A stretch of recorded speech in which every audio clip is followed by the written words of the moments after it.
हरियाणा में आशा वर्कर्स का धरना चल रहा है। हिसार में धरना दे रही आशा वर्कर्स का आरोप है कि उनकी सरकार के डेलीगेशन के साथ मुलाकात तय हुई थी, लेकिन सरकार ने ऐन मौके पर उसे टाल दिया। आशा वर्कर्स ने बुधवार को हरियाणा में मंत्रियों के आवासों पर थाली चम्मच लेकर प्रदर्शन करने का ऐलान किया है। अपनी मांगों को लेकर आशा वर्कर्स लगातार पिछले 37 दिनों से पूरे हरियाणा में हड़ताल पर है। हड़ताल का असर हिसार में किस तरह से देखने को मिल रहा है और किस तरह से ये तमाम आशा वर्कर्स नारेबाजी करके अपनी आवाज़ बुलंद करती नजर आ रही है। तस्वीरें आपको दिखा देते हैं कि किस तरह से हिसार के लघु सचिवालय के ठीक सामने ये तमाम आशा वर्कर्स अपनी मांगों को लेकर लामबंद है।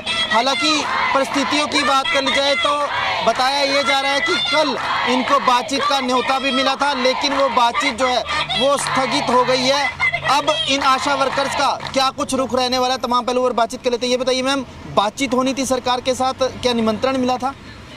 पहले उन्होंने हमें कहा था कि भी 13 तारीख को मीटिंग करेंगे। स्टेट कमेटी के लीडरों को उन्होंने फ़ोन करके कहा था, उनके बंदों ने। तो फिर कल 13 तारीख की मीटिंग रखी थी इन्होंने। अब हमारे पास मैसेज आया कि 13 तारीख की मीटिंग कैंसिल कर दी है। पहले भी सरकार ने 2 बार बुलाया था, तो ऐसे ही मीटिंग स्थगित कर दी है।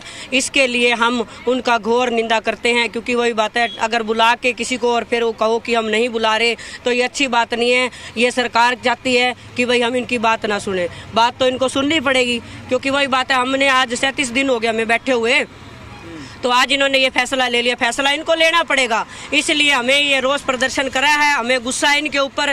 भाई हमारी कोई बड़ी मांगे नहीं थी, नॉर्मल सी मांगे हैं, और हम 2018 के बाद सभी के वेतन बढ़े, हमारी कोई बढ़ोतरी नहीं हुई थी। हमने इसलिए करा है। 4000 में आता क्या है? 4000 आज की महंगाई के दौर में देखे तो 4000 में कुछ भी नहीं आता। और कल हम रणवीर गंगुआ का कैमरे में घेराव करेंगे और अपने थाली चम्मच बजा के इस गूंगी बहरी सरकार को जगाने की कोशिश करेंगे।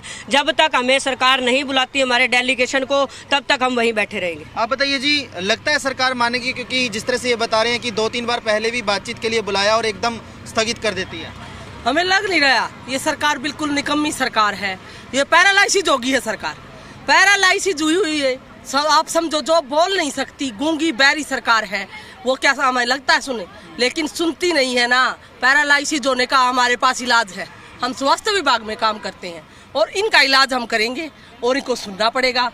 इतने तो हमारे अंदर ताकत है कि इनको सुना के छोड़ेंगे। सरकार ये जानती है कि हम लंबा धरना कर देंगे और ये आशा थकेगी। हमारे जोश में बढ़ोतरी होगी है और सरकार इस जोश का सामना करने के लिए तैयार हो जाए।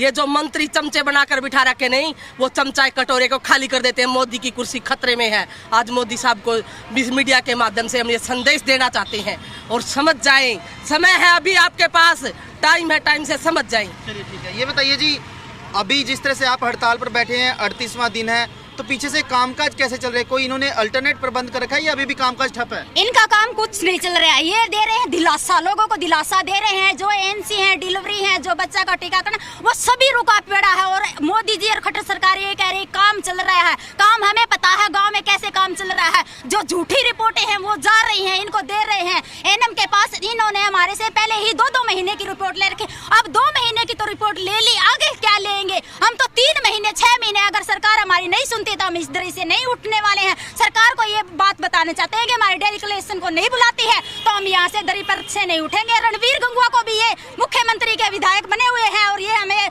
इस बात से हम सहमति के लिए हमारे यहाँ आकर भी कोई भी बीजेपी का नेता हमें ये नहीं कहता कि आप बहनों तुम्हारी आगे तक हम खट्टर सरकार तक, मोदी सरकार तक आपकी ये बातों की सुनवाई करवाएंगे। लेकिन ये सरकार झूठी है, झूठे इनके दिलासे हैं। अगर ये झूठ बोलकर हमसे हमारे कामों को छीना जा रहा है तो हम वोट देने के टाइम आएगा, हम इनको बता देंगे। सत्ता को हम बढ़ाना चाहते तो पलटना भी जानते। तो कुल मिलाकर फिलहाल इनकी तरफ से रणनीति बनाई जा रही है। जिस तरह से बातचीत का न्योता जो मिला था वो एक तरह से बातचीत टल गई है, तो ऐसे में इन आशा वर्कर्स में अब एक बार फिर से सरकार के खिलाफ और भी ज़्यादा रोष देखने को मिल रहा है। सीधे तौर पर अब कल पूरे हरियाणा में इन आशा वर्कर्स की तरफ से अपने अपने एरिया के मंत्रियों के आवासों पर थाली चम्मच बजाकर जो है एक तरह से रोष जताया जाएगा। कैंपस राजेंद्र कुमार के साथ रोहित कुमार, जी मीडिया हिसार।